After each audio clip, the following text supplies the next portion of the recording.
Epilog.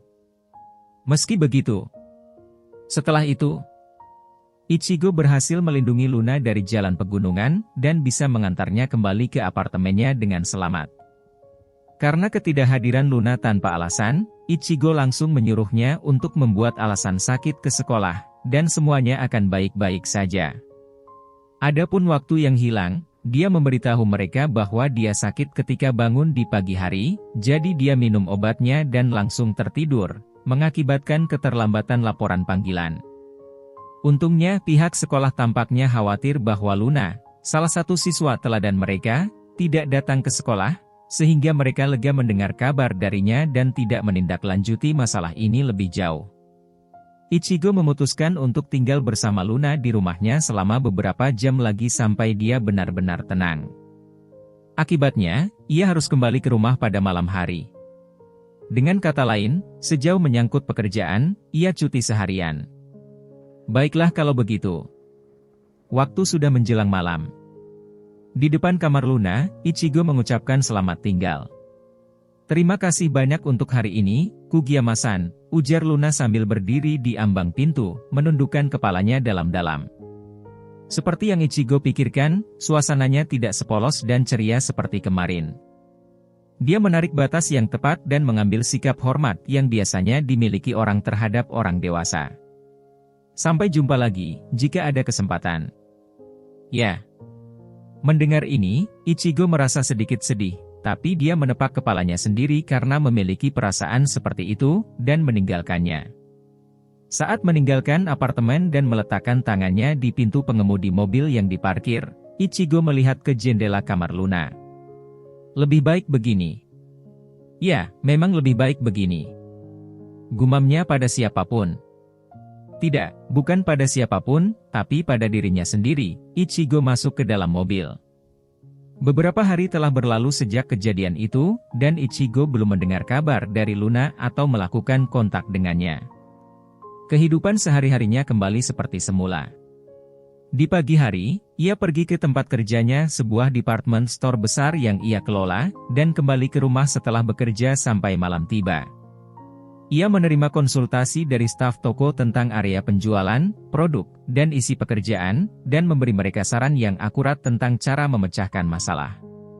Selain itu, ketika perusahaan memintanya untuk menulis ulasan atau mengirimkan proyek baru, ia menggunakan informasi yang telah dilihat dan ditelitinya untuk menciptakan ide dan menanggapinya. Hari liburnya juga tidak berbeda dari biasanya. Isinya adalah campuran pekerjaan dan kehidupan pribadi. Bukan waktu untuk bermalas-malasan, tetapi waktu untuk beberapa tujuan dan signifikansi. Begitulah cara Ichigo menghabiskan hari-harinya. Apa aku bisa berasumsi kalau semuanya sudah kembali seperti semula? Gumam Ichigo saat duduk di sofa dan menonton drama luar negeri yang disiarkan melalui internet. Mungkin itu karena habis minum-minum di malam hari dan dalam suasana hati yang mabuk, ia tidak bisa menahan diri untuk tidak menggumamkan itu. Kemudian, Ichigo tiba-tiba berpikir. Ia memikirkan Luna dan hari-harinya bersamanya, yang berisik namun juga menyenangkan. Saat itulah Ichigo kembali sadar. Apa sih yang aku pikirkan? Luna telah belajar untuk bersikap masuk akal. Luna telah belajar mendisiplinkan diri dan kembali ke kehidupan sehari-harinya. Namun, apa perasaan Ichigo yang membuatnya sangat menyesal? Kamu sangat menyedihkan. Ichigo Kugiyama. Ia berteriak pada dirinya sendiri seolah-olah untuk menghukum penderitaannya. Ini adalah sesuatu yang bisa ia lakukan karena sedang mabuk. Di kejauhan, Ichigo bisa mendengar anjing menggonggong, jadi ia berpikir kalau suara teriakannya terlalu keras. Lalu, saat ini. Ah, Pak Manager. Boleh saya meminta waktu Anda sebentar? Hari ini adalah hari Sabtu. Karena ini akhir pekan, pengunjung di toko cukup ramai. Di tengah semua itu, Ichigo sedang melewati kantor ketika dia dihentikan oleh Wakana, asisten manajernya. Ya, ada apa? Saya ingin tahu apa saya bisa memperkenalkan Anda kepada karyawan paruh waktu baru yang akan bekerja dengan kita mulai sekarang. Rupanya, pekerja paruh waktu baru telah tiba. Tumben sekali. Sekolah bahkan tidak libur musim panas, atau lebih tepatnya, apa kami memiliki wawancara perekrutan akhir-akhir ini? Saat Ichigo sedang memikirkan ini, pekerja paruh waktu yang dimkasut muncul setelah diminta oleh Wakana. "Halo, aku berharap bisa bekerja sama denganmu." Kalimat Ichigo berhenti di tengah jalan saat melihat pekerja paruh waktu yang dimaksud. Bukan hanya mulutnya, tetapi seluruh tubuhnya benar-benar berhenti bekerja. Orang yang berdiri di sana adalah, "Saya mohon bimbingannya, Menir Kugiyama." Rambut hitamnya yang panjang, tergerai hingga mencapai pinggangnya. Kulitnya yang tampak halus dan hampir mendekati transparan. Garis wajahnya terdefinisi dengan baik dengan lekukan halus di hidungnya. Matanya sedikit sipit dengan bulu mata yang panjang dan seksi. Ternyata pekerja baru yang dimaksud adalah Luna. Dia berdiri tepat di depan Ichigo dengan mengenakan seragam toko. Dia mengenakan pakaian yang sama dengan yang dia coba di rumah Ichigo tempo hari. "Kenapa kamu ada di sini?" Ichigo yang bingung berteriak. "Apa Anda terkejut?" Kemudian, Wakana, yang entah kenapa tersenyum bahagia, mulai menjelaskan. Menurutnya, Luna sebenarnya diam-diam datang untuk wawancara kerja paruh waktu beberapa hari yang lalu ketika Ichigo tidak ada. Dengan tidak adanya Menir, asisten Menir akan menjadi orang yang melakukan wawancara perekrutan. Berdasarkan kepribadian, bahasa, dan sikapnya, hasil wawancara Luna cukup positif dan tidak ada yang perlu dikhawatirkan jika dia bekerja di layanan pelanggan. SMA tempat dia bersekolah, SMA khusus perempuan Himasuhara, yang merupakan sekolah untuk Ojo Usama, sangat toleran terhadap kegiatan di luar sekolah dan mengizinkannya bekerja paruh waktu selama dia mendapat izin. Alasan kenapa Hoshigami-san ingin bekerja paruh waktu di toko adalah karena dia bertemu dengan Pak Manager. Dia bilang, "Jika orang seperti Manager bertanggung jawab atas toko, saya dapat bekerja di sini dengan tenang dan bersenang-senang." Ichigo mendengarkan penjelasan Wakana dengan wajah yang masih tercengang.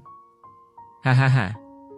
Dan kemudian, ketika saya bercanda menyarankan kepada asisten Manager Wakana kalau kita harus memperkenalkan diri kepada Manager sebagai kejutan, dia setuju karena merasa kalau yang begitu akan lebih menyenangkan." Tutur Luna dengan senyum yang indah dan ceria. Karena alasan inilah dia tidak memberitahu Ichigo bahwa dia akan bekerja di sini sampai hari ini. Mengenakan seragam toko dan dengan rambut diikat gaya ekor kuda, Luna memancarkan suasana yang energik namun menggemaskan. Ichigo bisa melihat bahwa karyawan lain yang lewat sedang melihat dan mencuri-curi pandang di depan kantor. "Hei, bukannya kamu gadis yang pernah datang ke toko sebelumnya? Sudah lama tidak bersua. Saya mohon bimbingannya mulai sekarang." Kemudian, karyawan lain yang tahu tentang Luna memperhatikan kehadirannya dan berhenti untuk menyambutnya. Dalam waktu singkat, kerumunan orang telah terbentuk di tempat. "Ara, Luna-chan, kamu sudah memutuskan untuk bekerja di sini. Padahal masih ada begitu banyak tempat bagus lainnya untuk Luna-chan bekerja. Selamat sore. Terima kasih untuk bantuannya tempo hari." Tentu saja, Luna sedang mengobrol ramah dengan Sonosaki, seorang ibu rumah tangga paruh waktu yang lewat. "Ah, senang bertemu denganmu. Aku mahasiswa semester keempat di Universitas Pendidikan Jasmani Kawaki, Aoya. Apa yang kamu lakukan tiba-tiba memperkenalkan dirimu seperti itu? Lihat, kamu menakuti Luna-chan, tahu?" Aoyama, seorang mahasiswa paruh waktu yang sebelumnya jatuh cinta pada Luna pada pandangan pertama, menyambutnya dengan postur tegak yang kaku dan tegang. Mendengar cara perkenalannya itu, Sonosaki menepuk pundaknya dengan senyum lucu. Luna tersenyum lembut saat melihat hal itu. Apa ini kenyataan? Ichigo hanya bisa menutupi matanya saat merasa pijakannya mulai goyah dan meletakkan tangannya di dinding terdekat. Suasana yang ramah telah tercipta, dan dengan itu, parit luar telah terisi dengan sempurna. Ichigo selaku manajer toko, akan menjadi orang yang membuat keputusan akhir tentang perekrutan, tapi sangat tidak wajar untuk menolaknya setelah sudah sejauh ini. "Permisi sebentar," kata Ichigo sambil menyelinap keluar dari kerumunan, menuju ruang inventaris toko. Ketika Ichigo sampai di tempat di mana palet ditumpuk untuk pengiriman produk, ia memeriksa untuk memastikan tidak ada orang lain di sekitarnya dan kemudian jatuh berlutut. Kenapa? Kenapa ini bisa terjadi? Ichigo berpikir semuanya sudah kembali seperti semula, dan menjalani kehidupan yang normal kembali. Kemudian, ketika Ichigo dalam keadaan bermasalah. Permisi. Kepala Ichigo tersentak saat ada seseorang memanggilnya dari belakang.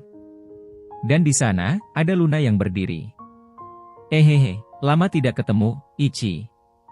Ketika dia mengkonfirmasi sosok Ichigo dan ekspresi di wajahnya, Luna memasang senyum licik dan nakal, seperti yang pernah dia lakukan sebelumnya. Tidak, itu belum lama. Kenapa kamu ada di tokoku?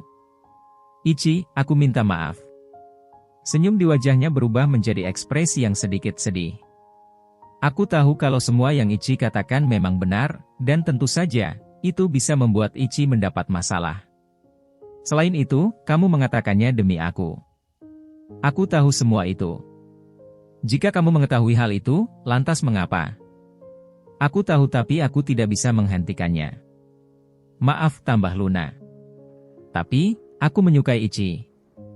Ichigo mencoba untuk tenang, melihat kenyataan, dan menyatukan semuanya kembali. Tetapi pada akhirnya, tidak ada yang berhasil. Luna telah kembali. Kupikir suatu hari nanti, aku akan menemukan cara selain memaksa diriku untuk melupakan, tapi aku benar-benar tidak bisa menyerah. Seperti yang pernah aku bilang, tidak etis bagi kita untuk memiliki hubungan seperti itu. Lagi pula, aku sudah memberitahumu bahwa perasaanku padamu.